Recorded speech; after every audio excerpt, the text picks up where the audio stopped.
जी हाँ, TV9 भारतवर्ष पर आप देखने जा रहे हैं यूसीसी सम्मेलन, समान नागरिक संहिता, जिसे लेकर देश में नई बहस छिड़ गई है। प्रधानमंत्री मोदी के बयान के बाद इसके पक्ष में और इसके विपक्ष में तमाम दल, तमाम धर्मों के धर्मगुरु अपनी अपनी दलीलें दे रहे हैं। हमारे साथ इस वक्त TV9 भारतवर्ष पर जुड़ रही हैं साध्वी रितंबरा।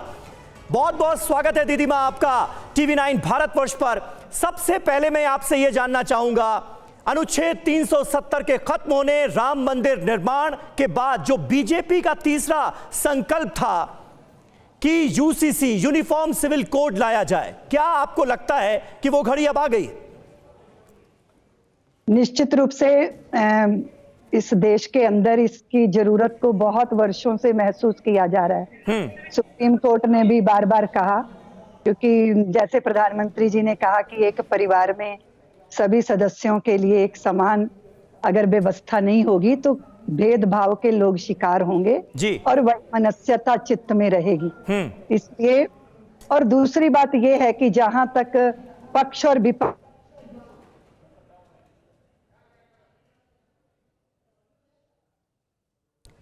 आग्रह से हम इसका विरोध करें, ये उचित नहीं है, क्योंकि एक देश है, एक विधान होना ही चाहिए और हम उस दिशा में आगे बढ़े हैं। तो निश्चित रूप से ये एक सुंदर पहल है देश के लिए।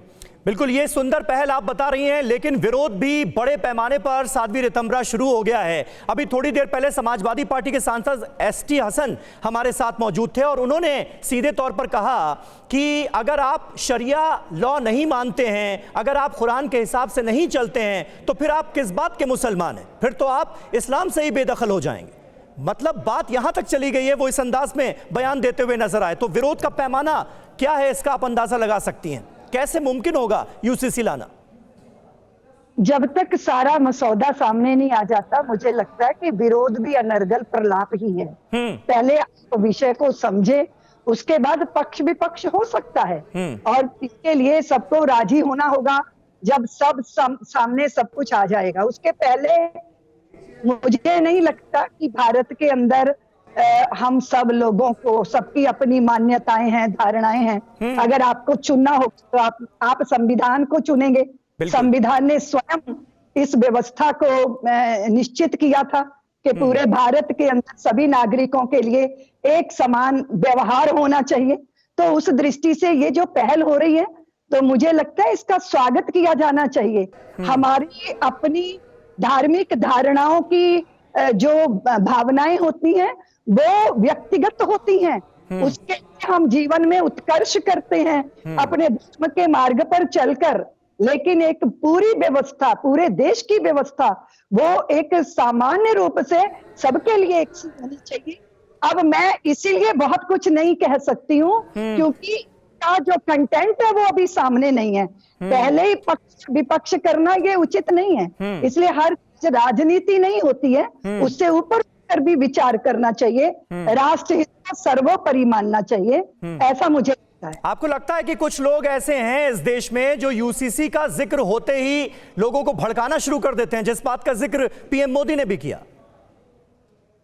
हाँ बिल्कुल, क्योंकि राजनीतिक रोटियां तो वर्षों से इसी तरह सेकी गई और बहुत नुकसान किया, बहुत नुकसान किया, समाजों का नुकसान हुआ, देश का नुकसान हुआ। लेकिन कब तक राजनीति की रोटियां सेकते रहेंगे हम? पार्टियों से, दलों से, अपने व्यक्तिगत हितों से ऊपर उठकर राष्ट्र हित को सर्वोपरि मानना चाहिए और फिर निष्पक्ष इस पर विचार करना चाहिए, चिंतन करना चाहिए। कभी तो भारत के अंदर हमें ऐसा वातावरण बनाना चाहिए कि कोई एक विषय आया तो उस पर हम बैठकर विचार करें, मंथन करें, और मंथन में से निश्चित रूप से पहले जहर ही निकलता है, लेकिन जहर शमन करने वाले महाकाल महादेव कहलाते हैं। वो नीलकंठ बनकर उस जहर का पान करते हैं, लेकिन अंततः मंथन करना ही होगा और इसके लिए अमृत की तलाश में ये सब जो विरोध है, ये एक विषैला प्रलाप है। इसके बाद प्राप्त होगा तो भारत को अमृत प्राप्त होगा। तो ये मंत्र है, तो सबको अपनी अपनी बात कहने का हक भी है, अधिकार भी है। लेकिन आग्रहों से ग्रसित व्यक्ति जब होता है ना, तो वो सत्य देख नहीं पाता, वो आंखें बंद करके सब कुछ अपने मनोराज्य में ही घूमना चाहता है। इससे थोड़ा ऊपर उठकर थोड़ा खुले दिल से विचार करेंगे तो मार्ग। अच्छा, जैसे मुस्लिम पर्सनल लॉ की बात होती है कि भाई मुस्लिम पर्सनल लॉ खत्म हो जाएगा, वैसे ही हिंदू लॉ पर भी तो इसका असर पड़ेगा। जब सब कानून एक हो जाएंगे तो आप मानती हैं कि हिंदुओं पर भी इसका असर पड़ेगा? जिस बात का जिक्र बार बार होता है कि भाई हिंदू अनडिवाइडेड फैमिली, जो कि एक संयुक्त परिवार जिस तरह से काम करता है और उसे एक यूनिट की तरह माना जाता है, इनकम टैक्स के कानून के हिसाब से उसे छूट भी मिलती है, तो असर तो हिंदुओं पर भी पड़ेगा, मुसलमानों पर भी पड़ेगा, सभी धर्मों से ताल्लुक रखने वाले लोगों पर पड़ेगा। सभी लोग एक कानून से चलेंगे फिर।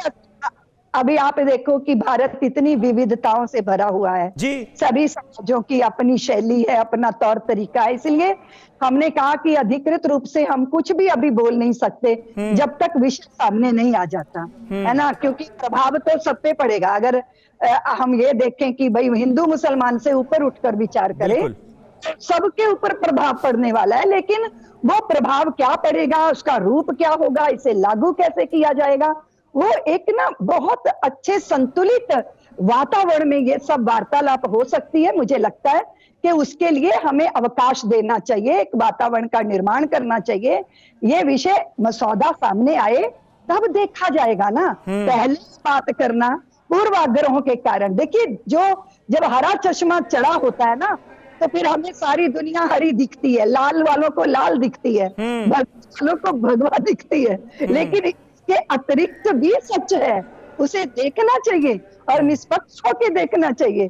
तो मैं समझती हूँ कि प्रतीक्षा करनी चाहिए, ये सारा विषय सामने आए, एक वातावरण बना है, सुप्रीम कोर्ट की आज्ञा है, संविधान ने भी इसको बार बार कहा है, तो फिर हम संविधान को सर्वोपरि माने, राष्ट्रहित को सर्वोपरि माने। बहुत ऐसा होता है जो व्यक्तिगत कुछ चीजों को खोना पड़ता है, पर सर्वश्रेष्ठ के लिए और वो ये भी उचित ही होता है। लेकिन कुछ भी कहना अभी बहुत जल्दी है, मैं समझती हूँ कुछ भी बोलना अभी जल्दी है। जब सामने मसौदा आएगा तब फिर चिंतन चलेगा कि भी क्या खोया क्या पाया, लेकिन राष्ट्रहित सर्वोपरि है। अगर हम ये मानते हैं तो फिर हम अपने व्यक्तिगत हितों को भी तिलांजलि देते हैं, और यही उत्सुकता होती है समाज की, और यही आगे बढ़ने की प्रक्रिया है। अच्छा साध्वी जी, अभी आपने ही जिक्र किया कि भाई भारत विविधताओं वाला देश है, बिल्कुल सही बात है, विविधताओं को हम सेलिब्रेट करने वाले देश हैं, और यही वजह है कि अब आप देखिए मेघालय में कोनराड संगमा, हालांकि बीजेपी की सहयोगी पार्टी की वहां पर सरकार है, कोनराड संगमा मुख्यमंत्री हैं, उन्होंने ऑब्जेक्शन किया है कि जो भारत की विविधताएं हैं उसके खिलाफ है यूसीसी लाना। जगह जगह विरोध हो रहा है, क्योंकि हमारे आदिवासी समुदायों की बात कर लीजिए, वहां पर शादी ब्याह की अलग परंपराएं चलती हैं, उनको मान्यता मिली हुई है, उस पर भी जाहिर है इसका असर पड़ेगा। नॉर्थ ईस्ट में तमाम परंपराएं हैं जिस पर असर पड़ेगा, ऐसा लोग मानकर चल रहे हैं। तो बहुत सारे सवालात हैं लोगों के जहन में, अगर यूसीसी लाया जाता है तो फिर यह सब कैसे होगा? वो स्वाभाविक है। बहुत सारे सवाल हम सब लोगों के भी हृदय में हैं, लेकिन हम व्यक्त नहीं कर सकते जब तक वो सारा कंटेंट सामने नहीं आ जाता, क्योंकि ये बात निश्चित है कि भारत विविधताओं से भरा हुआ देश है, और विविधता इसकी खूबसूरती है, यही आकर्षण है जो सारे संसार को बांध के भारत लेकर आता है। बिल्कुल, और बिल्कुल। लेकिन जब तक हम उस कंटेंट को नहीं देख लेते, वो सारे मसौदे को नहीं देख लेते, तब तक विरोध या पक्ष में कैसे कुछ कहा जा सकता है। लेकिन ये बात तो निश्चित रूप से है कि पूरे परिवार को, जैसे प्रधानमंत्री जी ने कहा कि चलाने के लिए कोई एक व्यवस्था होती है जिसके लिए सबके हृदय का समाधान होता है। तो हमारी अपनी स्वाभाविकता बनी रहे, हमारी प्राकृतिक परंपरा जो हमारे को प्राप्त हुई है, और वो परंपरा से हमें प्राप्त हुई है, जिससे हम खिलते हैं, जिससे हमारा आंतरिक विकास होता है, जिससे हमारे समाज बिल्कुल सौहार्द बना रहता है, वो प्रभावित ना हो। और एक बिल्कुल सही बात है, आपसी सौहार्द की आपने बात कही, और प्रधानमंत्री नरेंद्र मोदी ने भी यही कहा है कि भाई एक परिवार में दो कानून कैसे चल सकते हैं। लेकिन मुसलमानों के एक तबके से बात यह भी की जा रही है, दरअसल हिंदू कोड बिल थोपने की तैयारी में है सरकार, यह कहा जा रहा है, और निशाने पर मुसलमान हैं, खासतौर पर असदुद्दीन ओवैसी इस बात का जिक्र करते हैं। इसे कैसे देखती हैं आप फिर? देखिए, मुझे लगता है कि जिनको राजनीति करनी है उनके, वो क्या बोलेंगे, क्या उसको किस दृष्टि से लेंगे, वो उनका अपना विषय है।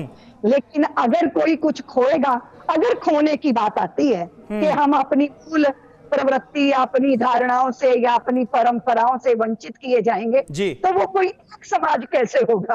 पूरे भारत के अंदर इतना बड़ा समाज रहता है, अगर कोई विषय आता है जी। तो अगर कुछ खोना पड़ा तो सबको ही बिल्कुल। खोना पड़ेगा। और अगर राष्ट्र हित में कुछ खोना भी पड़ जाए तो फिर इतने उदार, इतना त्याग, इतनी प्रतीक्षा, बिल्कुल। इतना समर्पण तो राष्ट्र के लिए होना ही चाहिए। इतना उदार तो इंसान को होना ही चाहिए, इतना समर्पण तो देश के लिए होना ही चाहिए। इसी नोट के साथ ये बातचीत का सिलसिला हम यहीं खत्म करते हैं। बहुत बहुत शुक्रिया आपका साध्वी ऋतंभरा जी हमारे साथ जुड़ने के लिए।